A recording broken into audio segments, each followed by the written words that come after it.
guess let's start with your name, and how you originally came about coming to Los Angeles, and just start from there. Okay. I'll let you feel free. So I'm Father James Fryer.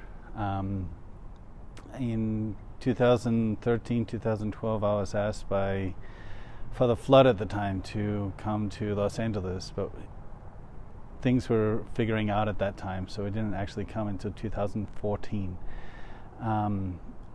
First thing I did when I got to the general area was I went on a pilgrimage to all the mission churches, because I wanted to start off right in the footsteps of St. Junipero Serra, because he's the founder of California, and I thought finding a parish here in the area would be a good way to start to ask his blessings. So I went all the way up to all the missions, and then I came back down. And then my first Mass was in someone's house, but at that house, both Father Castrano and Father Bishop were there, as a bunch of other people that were there as well. And then I went from there to a hotel in Norwalk. It was the cheapest hotel I could find. While I was in the hotel, I got this phone call from Father Solis, and he said, "What are you doing in a hotel? Why don't you come to my parish?" And so I went to his parish, which is Our Lady of Guadalupe on Hamel Street.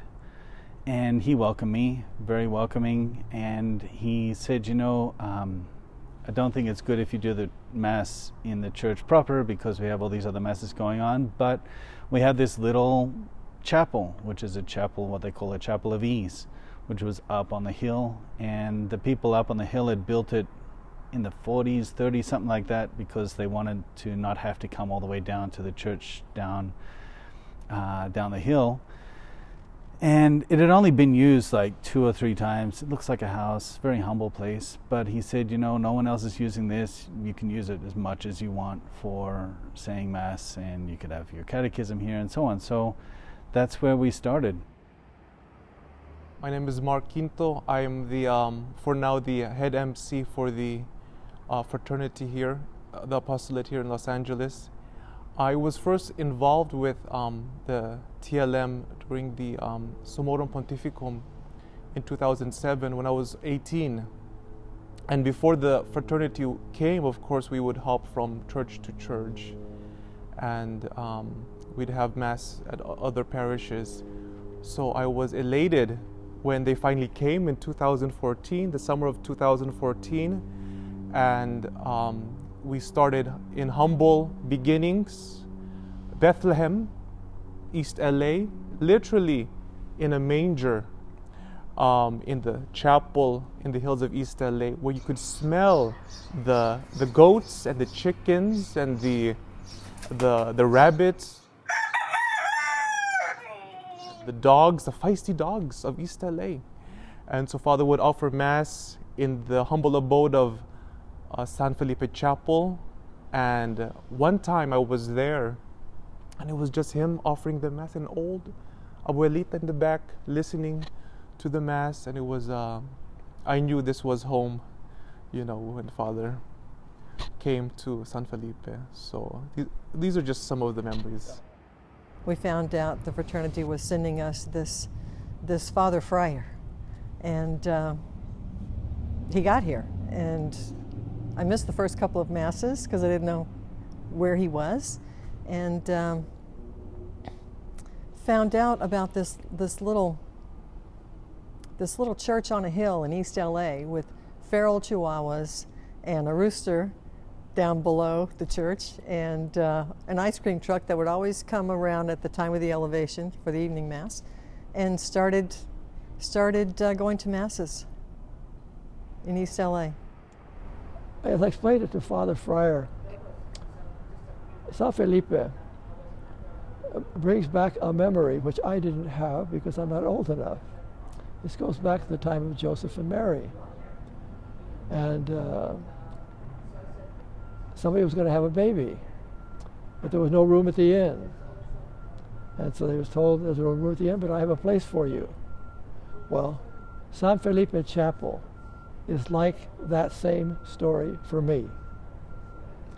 So that all of a sudden somebody says, Father Friar is here, and Father Solis says, I have a place for you. You know, and so that's where the story really began. But it was an odd sort of way at that time. But I saw that I had a parish. Get a home. My church had a home. Yeah. So when I went to San Felipe, I was going my home because this is my home. But I'm extremely grateful for the arrival of Father Friar, and more specifically the FSSP. Before I got here, there was a petition that was made of about 1,000 people in Los Angeles and then another 1,000 people in Camarillo who wrote the Archbishop asking for a Latin Mass. Together with the list of 1,000 signatures, there was one person who wrote a direct letter himself personally to the Archbishop. That was Mr. Mark Montgomery, and he wrote a letter saying why he wanted the Latin Mass. And so I looked him up and I met with him. We had a great lunch, and ever since then he's been so helpful. He's been a great support, and he's really taken under his wing to try to make this a reality. So his grandfather built a church in West Hollywood, St. Victor's, and Mr. Montgomery went to the Monsignor at the time, Monsignor Murphy, and he said, hey, can this young priest and his community start saying Mass at St. Victor's? And Monsignor Murphy, he was great. He would only ever say, that's fine, and then that means yes. So we started in Advent. We did the Sundays of Advent. It was an experiment thing. If it goes good in the Sundays of Advent, we could explore it more. And it was standing room only for all the Masses in Advent. And Monsignor was just like, wow, this is cool. Just keep going. And during the week, he let us do the weekday Masses in a little tiny chapel in this parish office. We used to pack out that chapel, and people would be sitting in the stairway and in the bathroom and hanging out the door and all this stuff to go to these Masses. And the little altar that we used, a little tiny altar, very heavy altar, was actually an altar that Monsignor Murphy built. So that was special. And we went from there. We were still homeless, but we had a place to say Mass on Sunday evenings. So the 7 p.m. Mass on Sunday became kind of a rallying place for us, where we'd have a reception afterwards, and a lot of the bonds that were cemented there still holding fast here. What 9 years later? 8.5 years later. And then this little church, the first time I drove by here, I drove by on that side over there, around the block, and there was barbed wire everywhere. And I said, nope, this is not it. I drove home, and then months later it was still on the market, and it was $1.2 million. It was run down. It looked like Denny's inside. And we were really extending our stay at St. Victor's. Monsignor Murphy had died. A new priest had come in. They're trying to get the parish going with the new priest, which he just wants to be able to do his thing, of course. And here's another community which is bigger than his actual parish, using his facilities, and we were really honestly, we were in the way, and so we needed to move. And so we said, you know what, this church is little, it'll hold us. What I called it at the time was a stepping stone church, and we went ahead and we got this. We paid it off in a year, and then COVID hit, and after COVID, there was the whole thing about social distancing. And if we had have been inside the church for social distancing, it would mean that we would have maybe 10 people that could come to Mass. So we decided, the Finance Council decided, let's get a tent. It's expensive, but it's worth it, because then we could have Mass outside, we can have more people coming. So we got the tent, we could do Mass outside, but we just had so many people start coming. The word got out. I mean, we started growing and growing to the point where it felt like we were on a subway, where people were just pouring out the church, and you had to keep the door closed because of the air conditioning. It gets really hot here in this summer, and every time you open the door, people pop out. So we poured out into the driveway, and that went for a while until we grew from like maybe, I don't know, 350 people to 500 almost overnight. And it's grown ever since. And now we've got 1,000 people on a Sunday, and we don't fit inside anymore. And praise be God, we have the tent that we can actually do all our masses outside because we can fit outside now.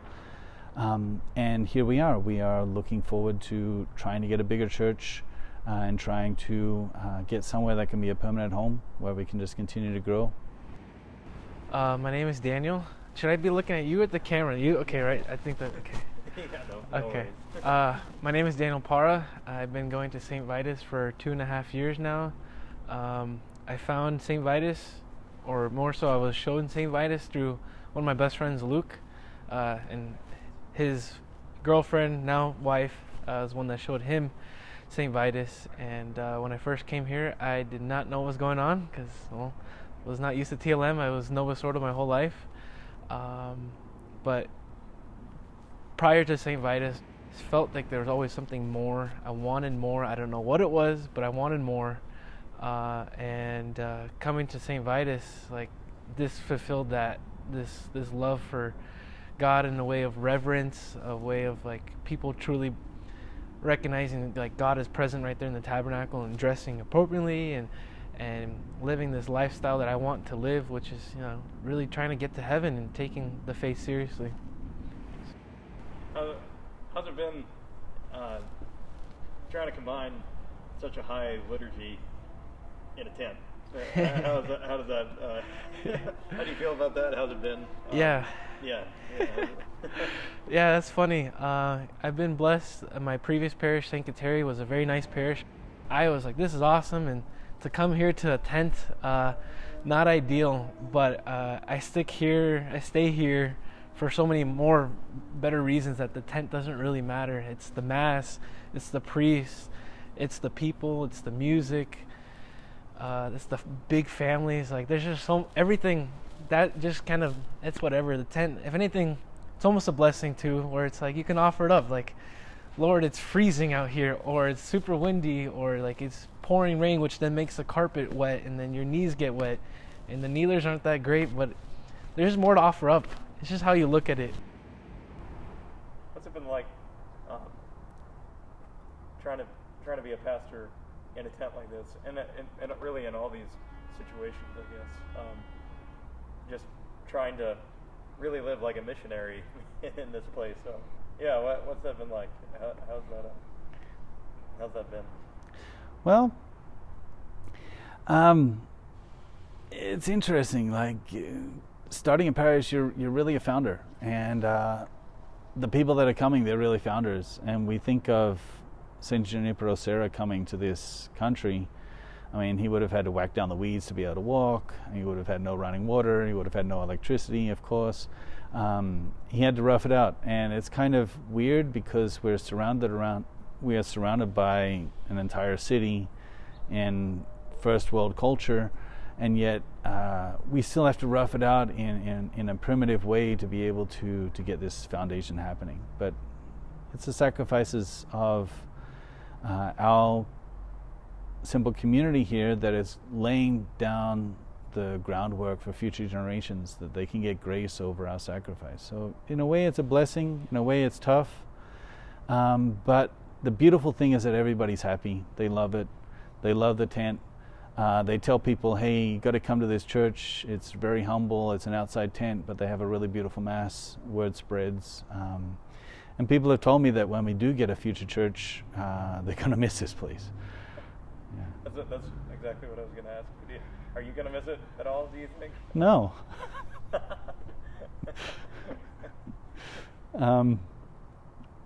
No. I asked all the other interviewees the same question, and they all emphatically said, I love it. It's just so awesome. I love it. And I just, Nobody's got this. Only God would give us this. Nobody's got this, and we love it. We're out here in the rain. We're out here in the heat. We're out here in the cold. We've got those patio heaters for the people who can't deal with the cold. We love it. It's great. People travel long distances just to come to our parish here, like crazy long distances. And people don't want to leave. There's times where we're trying to close the church and people just don't want to leave. It's a real home for them. I rather enjoy it, and I will miss it. If we get a Vatican City here in town, it won't be the same. It won't be the same because this goes back to Joseph and Mary. There was no room at the inn. Well, that wasn't big enough. No way. It was nice, but at least there's room at the inn. And so. No.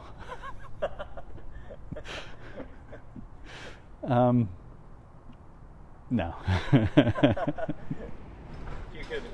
you could summarize your experience from San Felipe to now in 3 words, what would you say? Oh gosh.